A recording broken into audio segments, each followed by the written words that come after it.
got our guest joining us in the studio this afternoon, Jaqueline Iles. Welcome. Thank you very much. Thanks for coming in on this cosy, Oh, cool what day. a wild day. You all right with the traffic coming here? Yeah, it's pretty wild, but it's all good. Yeah, it's all Lovely good. to be here. Good to have you here. Okay, so today we're going to talk about women's health and natural hormone balancing and body wisdom and foods, healing with foods. Got to get my tongue right this afternoon. So let's start. If you could just tell us about yourself. So I'm Jaqueline, and I run a business called Living Ayurveda, and primarily supporting women to balance their hormones naturally and give them the tools of understanding what their body needs through the different changes of their lives. Yeah, that's right, and we all experience that, don't we? I don't know, do men sort of suffer like we do? They do, but it's a much longer cycles and go through slower changes. Right. So we women have a lot more cycles, not only each month, but through the different stages of life as well. They're, well, to put it simply, definitely more stable. Right, yeah. Go through less consistent fluctuations. That's right. I've always said that about my husband. You know, his mood in 20 years has pretty much stayed the same. I'm like, well, really? How do you do it? Yeah. But it's interesting. So men do go through changes, do they? They definitely do. I mean, it's a classic, midlife crisis. Get a Ferrari and that kind of thing. But I mean, that is, women go through midlife crisis too, but we call it menopause or perimenopause. And it's that time of heightened intuition, of reassessing what we want in our lives. And if we haven't done that beforehand, it can hit all at once, which is what I think that classic scenario or stereotype of men going through a midlife crisis is. It's like perhaps they've been giving so much to their jobs and their family, and they haven't addressed their personal needs. And so bam, it all happens all at once. So that can happen for women too. And I wonder if their testosterone levels go up or down. I never sort of looked into this. Down. Yeah, and women's do too, because we have testosterone as well, just in lesser, levels than men.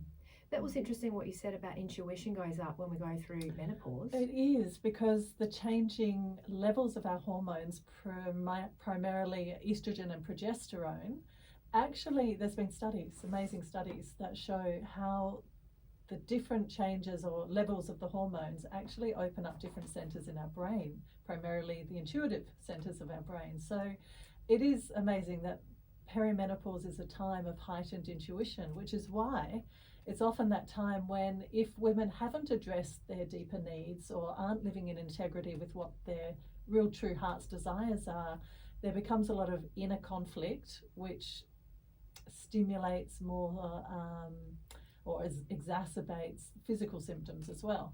So, when we talk about, perimenopause or any hormonal imbalance, or even, if I put it even more broadly, widen the lens, any disturbance in our physical body always has an emotional, mental component. We can't separate our emotions, our mental state, our stress levels, and our physical body and what we're experiencing.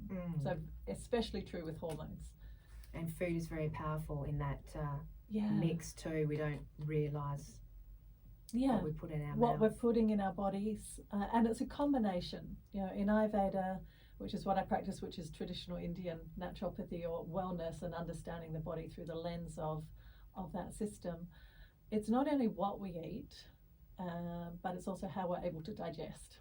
Yeah. Because if we're putting in the most amazing organic, homegrown, fresh food, but we're running around like, crazy chooks with heads chopped off and we're stressed and we're skipping meals, then our digestion's not going to work. So even the most beautiful food will not nourish us if we're under that kind of pressure. Right. Yeah. So we shouldn't skip meals, because there's so many different schools of thought. Like there's that intermittent fasting to just eat in a window of 4 or 6 hours, like eat twice a day or 3 times or once a day. OMAD, 1 meal a day. Yes. But see, Ayurveda isn't really into the OMAD thing, is it? Well, intermittent fasting can be really useful for the right person.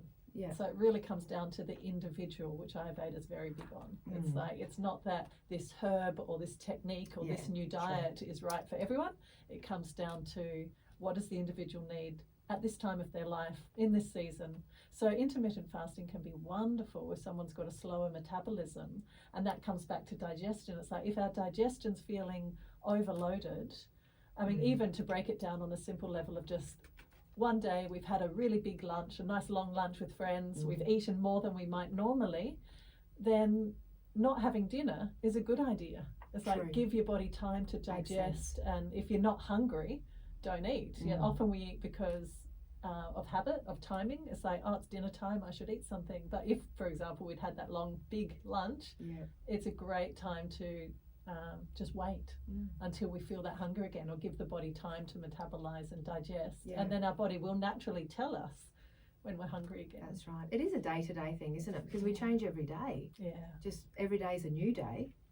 Some days we might have an emotional load, so we either might want to eat more, eat less. Everyone's differently. Everyone responds differently, don't they, to stress? Yeah, definitely. So although stress in general, like even if we reach for food and sweets, which we often do because the sweet taste is grounding. Right. So it's comforting. Like comforting and grounding, but stress does impact our digestion in a negative way. So it shuts down our digestive system, and for some people that could be low appetite, and for others it could just feel really disturbed, which makes them kind of crave certain foods as well. So And so what's the stress hormone? Cortisol primarily. So we've got adrenaline and cortisol, and anytime we feel stress, which is either actual stress like near car crash, that full real shock stress, and just the flood of that fight and flight response, both adrenaline and cortisol come up. Or it might be perceived stress, like we put pressure on ourselves, or we worry about something. The body responds in the same way, so it doesn't differentiate between real stress and the pressures that we put on ourselves. So both adrenaline and cortisol go up to protect us. They're not the bad guys, they're just trying to help. And adrenaline drops away within a few hours, but cortisol takes 72 hours to get back to its base level. Really? That's 3 days. 3 days to get back to its base. And like I said, cortisol is not the bad guy. It's important with our metabolism, our digestion, our immunity, our temperature regulation, lots of things, bone density.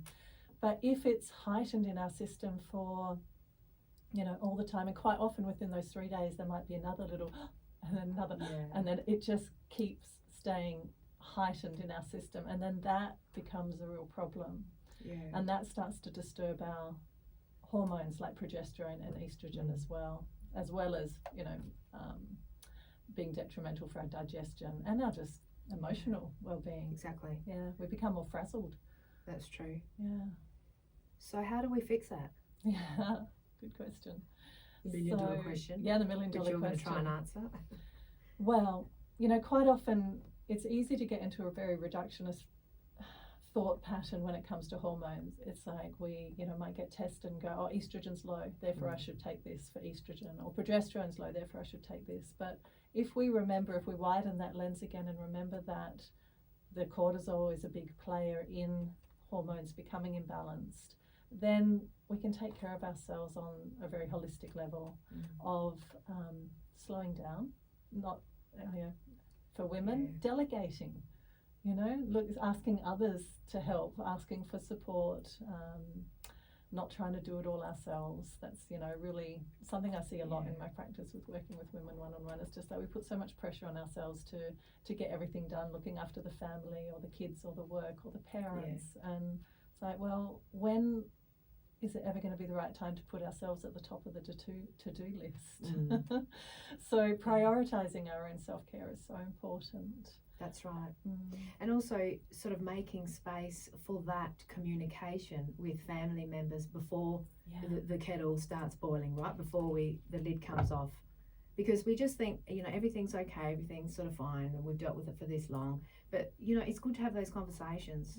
Communication's really important. And that can feel really hard.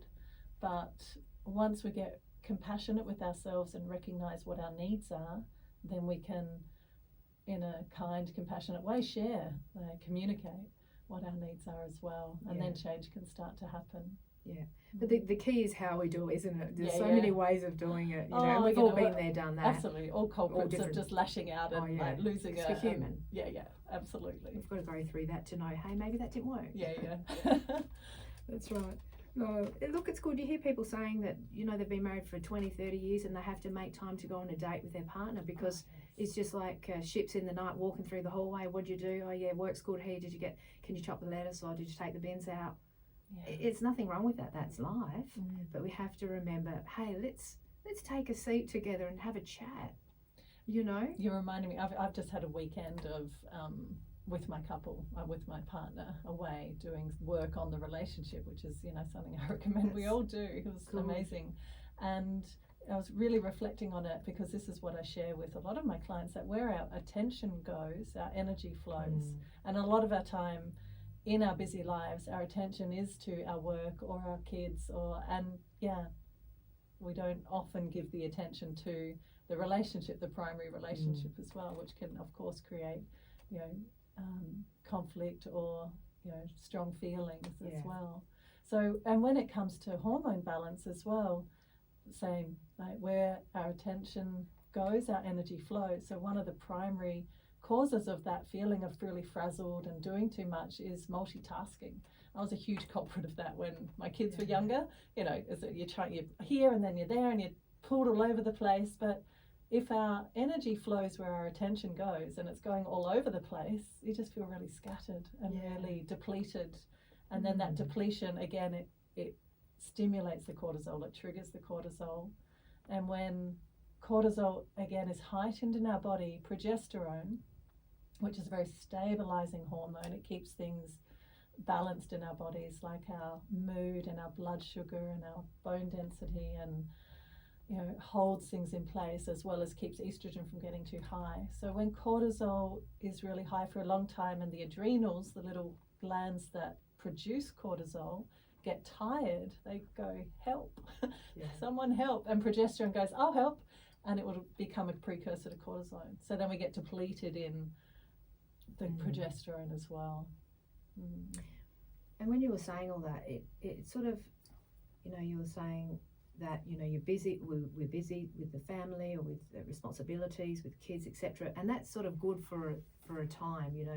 There's a buzz that comes with being busy and responsibility, but it can build up. I think we have to be careful of that, because it's good to be organized and busy, but and we're enjoying it, but then all of a sudden people can't cope anymore. So it's good to acknowledge, okay, yes, I'm busy and I've got a lot in the tank, but just because we feel like we've got a lot in the tank, maybe just say, hey, I'm just going to chill for a bit, maybe give the kids to, I don't know, grandma, grandpa, make that space before the lid comes off, before people get too stressed. And I think it's identifying before we've had enough, right?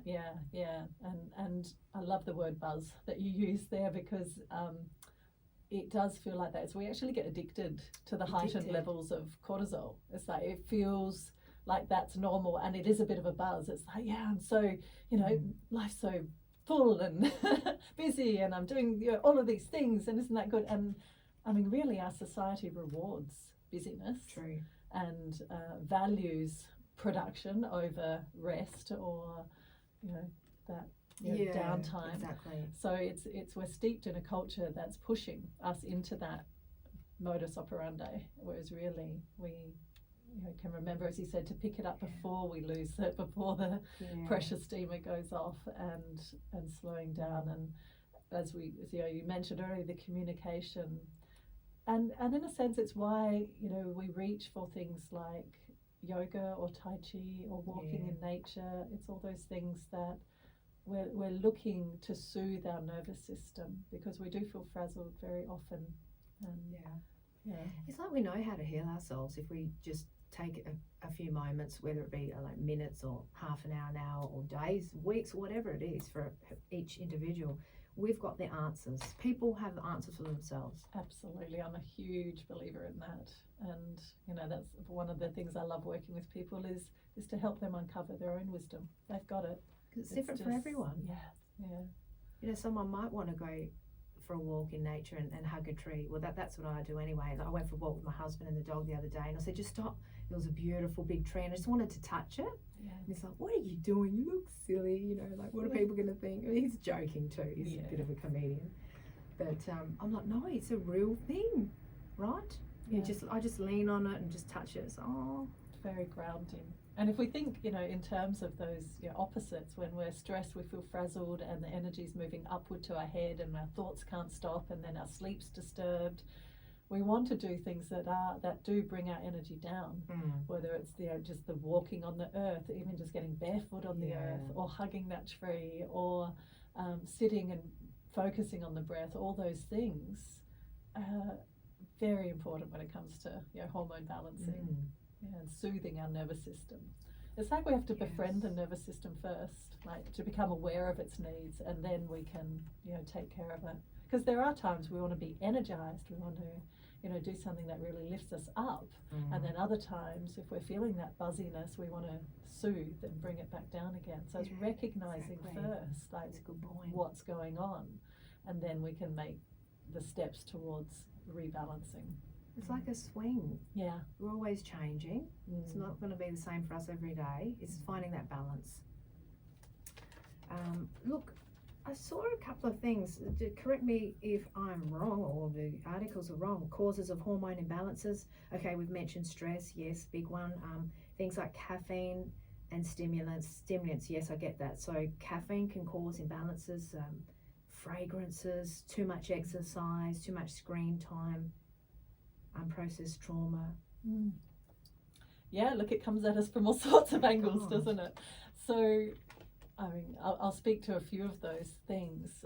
For example, the xenoestrogens, which are the chemicals in our environment that are byproducts of really plastic production, and they're called xenoestrogens, which is not to be confused with phytoestrogens, which are like good estrogens that come from good quality food, so fresh vegetables and nuts and seeds. They provide phytoestrogens, which our body can take in and metabolize and use if we need to build our estrogen, but it won't increase excess estrogen if we've already got too much, because our body will just go, those receptors are filled, we don't need excess, and the liver will flush that out.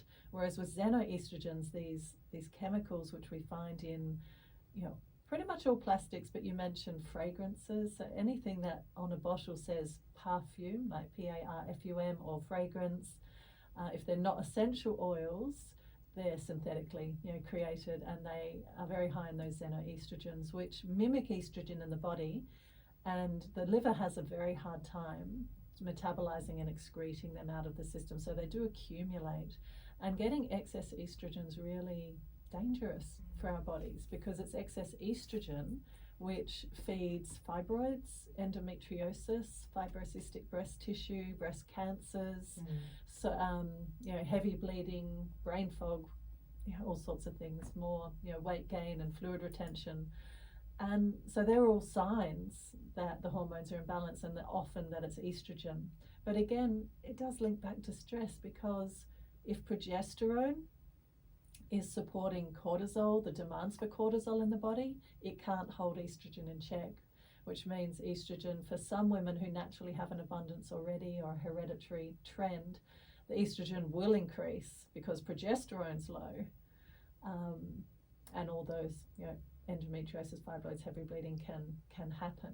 Whereas for another woman, when progesterone turns itself into supporting cortisol, if they naturally have low estrogen, then that comes down as well. So they experience both low progesterone and low estrogen, which looks like that frazzled state that we mentioned, with poor sleep, dry skin, anxiety, usually more, not so much heavy bleeding, but cycles that start to be skipped and erratic and lighter. So it again comes back to the individual.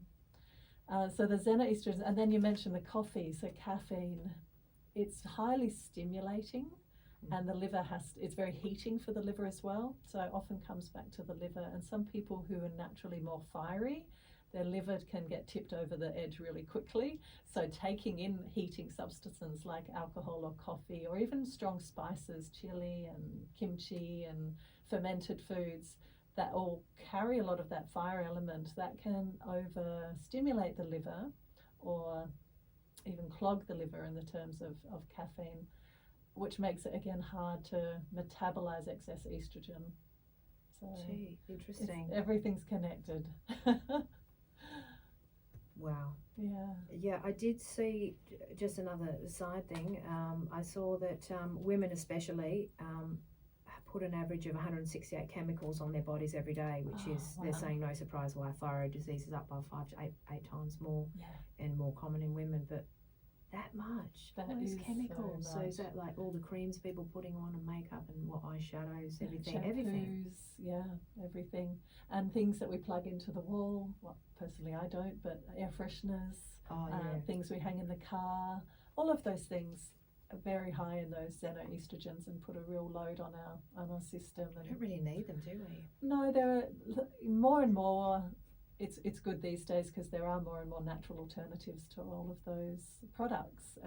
20 years ago it was very difficult to find the natural alternatives. So now, thankfully, there are a lot more accessibility of essential oils or natural products for cleaning products, for our household, for our washing, all sorts, and for our personal body care as well. What can people use in the washing machine instead of powders and softeners? Is it, someone said they use vinegar, but I don't know. Look, I think there are a lot of brands that do natural powders without the artificial smells as well. Right. That's where I go.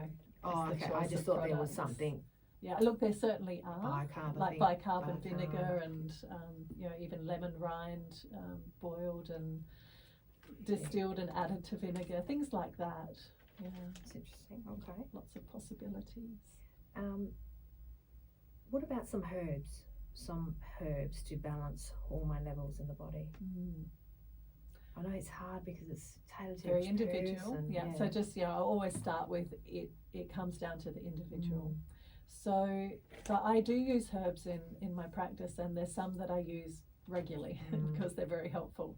So if there was a scenario of a woman who was having irregular bleeding, light bleeding, perimenopause time, anxiety, insomnia, so all that lightening kind of situation and experience, then we bring in the herbs that are grounding and nourishing. So herbs, for example, ashwagandha, which is Withania somniferus, and now that's very good for the adrenals. So we're taking care of the stress in the body, and we're soothing, the nervous system. It does help with sleep. It helps with building strength. Shatavari is the women's herb because it's estrogenic, so it's a type of asparagus. And a very sweet and juicy kind of root. So it does help build estrogen in the body. So it would not ever be given to somebody who has fibroids, endometriosis, a history of breast cancer, even if they don't have breast cancer themselves. I just err on caution and go, this is your family's history. Let's work on other herbs, not promoting estrogen in your body, because it obviously naturally has that tendency as well. But for that depletion, ashwagandha, shatavari, vidari kanda is a wild yam, and licorice. So that's a little combination, and then I might add a few other little herbs for the individual support. And licorice is again another adrenal support. Right. For those who have more heavy bleeding, fibroids, accumulations in their bodies, blood moving herbs are really good to help support liver and remove stagnation in the body that often creates pain and heavy bleeding. So that's another profile picture of herbs as well. What's an adaptogen? Because I came across ashwagandha is an adaptogen. Yeah, so an adaptogen is any herb or food, you could even maybe say habit, but it's anything that helps our body deal with stress and makes us more resilient. So any adaptogenic herb helps the body to reduce the stress levels and become more resilient to stress. So licorice is a bit of an adaptogen. Tulsi is a wonderful adaptogen, which is also really good for lung health. Is that seaweed? Tulsi is sacred basil. Oh, basil. So it's a perennial. What's that good for? Lungs primarily. Lungs. Yeah. Great for this winter time and beginning of spring as we, start to move into the, well, I think we have been in cough and cold season for a few years now. But this time of year is also that when things get a bit stirred up as we're moving into the beginnings of spring, so supporting lung health. And there's great brands of Tulsi tea out there. Organic India does them. Where do we get them from? Health food shops or even some supermarkets, but I think primarily health food shops. Okay, so we've gone from that group of ladies, and you said perimenopause. What about moving into menopausal women? Well, it's really one and the same. So Really? perimenopause can start, look, I'd really like to, again, widen the lens and think that if we could, as women, start to think that perimenopause started at age 35, would have a really different way of being and living and approaching menopause, because that stabilizing her hormone progesterone declines naturally, has a little bit of a nosedive at about age 35. But none of us at that age are even remotely thinking about menopause. But really, as my mentor, the wonderful Dr. Claudia Welsh, says, we don't want to dig a well when we're already thirsty. So it's how we live and what we're doing in the lead up to this transition that's natural for every woman that will really determine her experience. So that's why I like to widen the lens and think, could we even start thinking about it before then? And I didn't. I went through an early menopause at age 42 and I had no idea what was going on at the time. So Really? yeah, it was a real shock, but I was very depleted from giving too much to others, to my beautiful family, my children, raising the children, my clients, and it was a very depleted time for me. Yes. So how do women know when menopause is finished, and what's it called when menopause finishes? Postmenopausal? So it is postmenopausal. So coming back to your question. Oh, yeah. Sorry, I went off track. That's okay. So if perimenopause can be 2 years long or it can be 15 years long. So it really varies for women. And often when it is earlier, like it was for me, it's more intense and it's quicker. Really? Which is a good thing. And then for other women it might just go on, and perimenopause is any time that is leading up to the cessation, the stopping of our menstrual cycles. The definition of menopause is that you haven't bled for 1 year and then you are postmenopausal.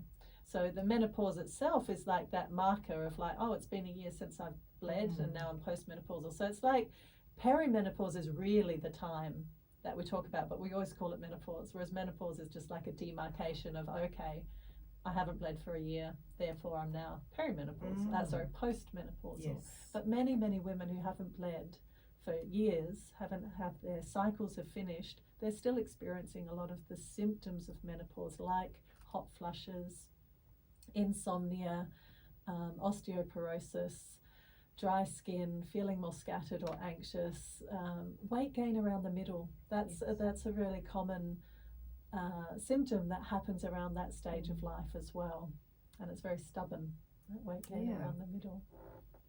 Interesting. I had another question, but it's gone.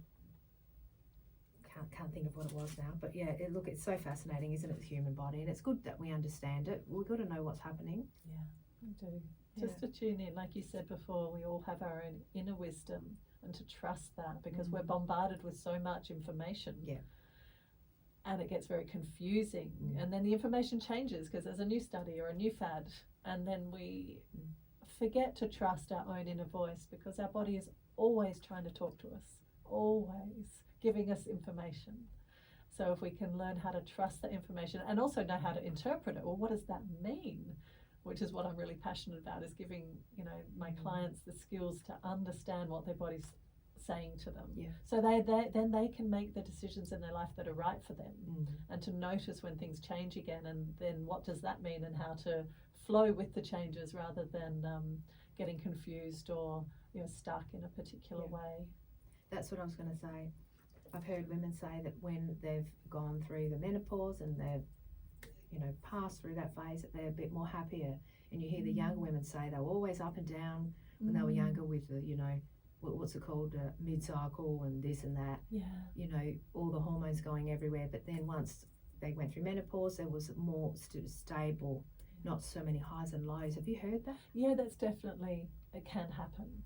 And again, it comes to context of life and how we're living, and are we feeling harmonious in living in integrity with our values and our heart's desires, or are we being held back in many potential ways?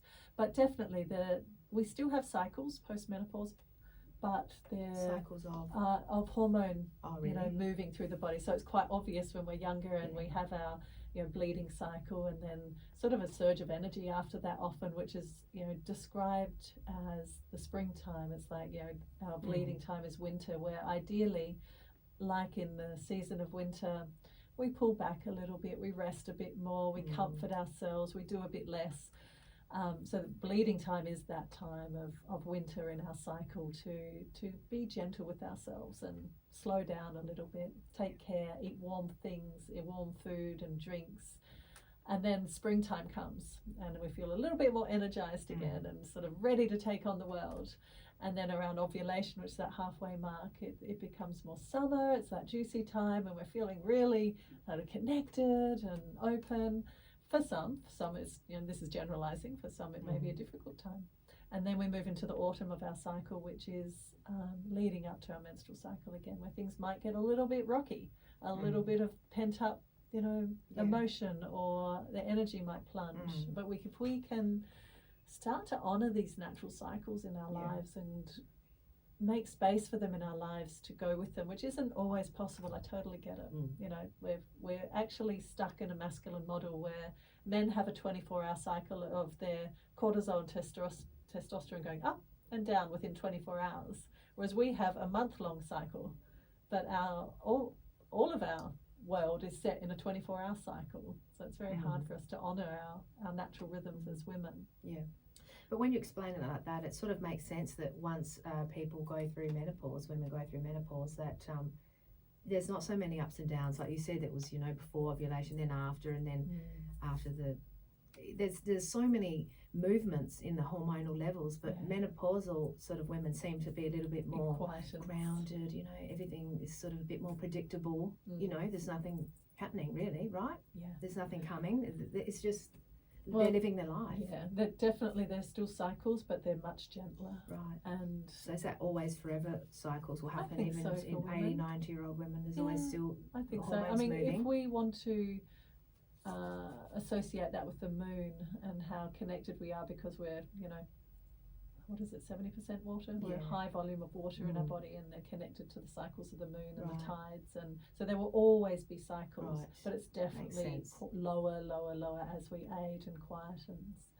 But you know, that's reassuring, isn't it? It is. It's for nice us that as we get older, we get, you know, a bit more chilled and more in touch with our inner world, our intuition, you know, whether people want to call it spirituality or just their own inner voice, or you know, it's like there's more permission. It's like the elder time, the wise woman time. It's like we can allow that and become, whether, you know, metaphorically or actually grandmother time. There's a wisdom in aging. Absolutely. I've always said that. I've never been scared of age or getting older or saying how old I am. But what's the big deal? I think we learn more and it's a beautiful stage. Relax more. Actually, I wouldn't want to go back. I agree. Bring me forward all the way. And you see, look, years ago I used to just volunteer at Meals on Wheels once a week. It was fun. All the more mature women were there and they were all happy making their scones. I'm like, oh my God, maybe I'll be like that one day. You know, just didn't worry about anything. So, look at that. So good. Something to look forward to. A good stage of life to look forward to, definitely. It's always good. That's it. Thank you, Jaqueline. Any last words to our listener? Anything else you want to share? Well, listen in. You've got that inner voice, and just trust it, and you know, make space in your life for things that bring you joy. Because, to put it really simply, when we feel joy, oxytocin comes up, our happy hormone, and when oxytocin comes up, cortisol goes down, like direct correlation. So doing things that bring us joy will support hormone balance. Perfect. Thank you very much. My pleasure. Thank you. It's been lovely to chat with you. You too. Thank you.